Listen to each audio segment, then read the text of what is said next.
dadkii la gubayay ninkii gaalka ahaa dadkii muslimay ee dabka uu ku gurayay inan iyo hooyadii isxambaarsan baa soo baxay dabkii bay isa soo taagtay inanka bay xambaarsan tahay markaasay inankii dhigtayoo iyadu inay ku horeysay damacday waciga gaadlaysi dib ay u soo yara guratay kasir hooyo hore u soco xaq baad ku taagan tahay dhabarku ka saaray marka halka dhabarkeeda ay ku sii daw xambaarsan tahay hooyo hore u soco xaq baad ku taagan tahay markaasay waxay jeclaysatay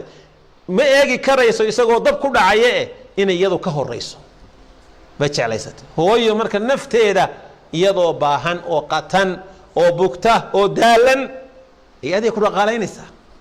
iyadoo qatan bay waxa la helo adiga ku siinaysaa gaajay ku seexanaysaa waa ay qofkay ka soo roobi karayso aan hooyo ahayn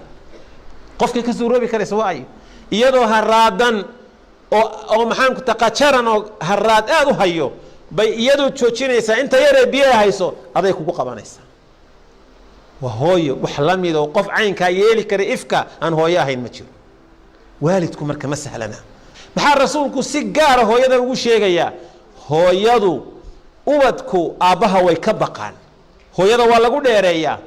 waa la tunjileecsadaa lama maqlo waa la weef cafceliyaa waa lagu dhaga adag yahay laakiin odaygu burka ka soo horeeyade sheekada ma aqbalaya isagu in yar hadaad isqabataan oo aad wax ka maqli weydo digadu ka dhigaya soo ma hadi laakiin hooyo naxariista ku badan maanta dhan waxa doonta sameeynaysaa waxa weeyaan canaanteed iyo maagisto si walba aad u dhibto hooyo bay koornaysaa marka hooyo iska kay saamax wa bar soo gal bay koornaysaa dad maanta mushkilad walba sameeyso raxmad ba ilaahay qalbigeeda geli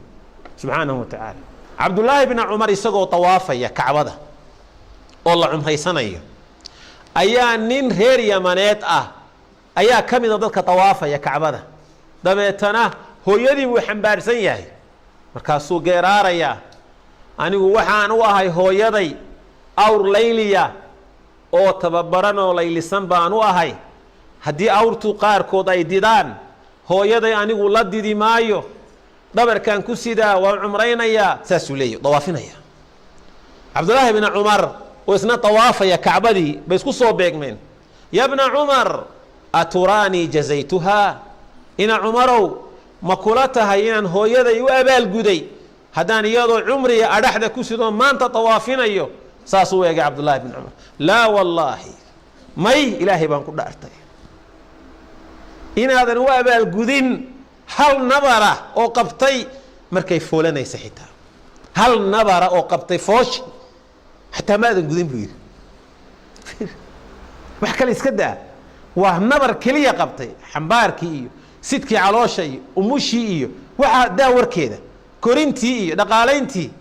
hal nabar oo qabtay markay foolanaysay maadan gudin buu yidhi ma sahlana waalidku waa cadiim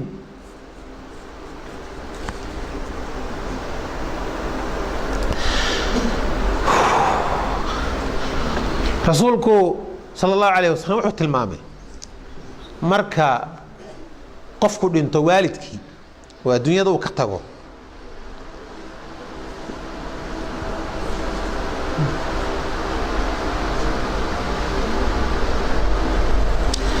daraja ilaahay siiya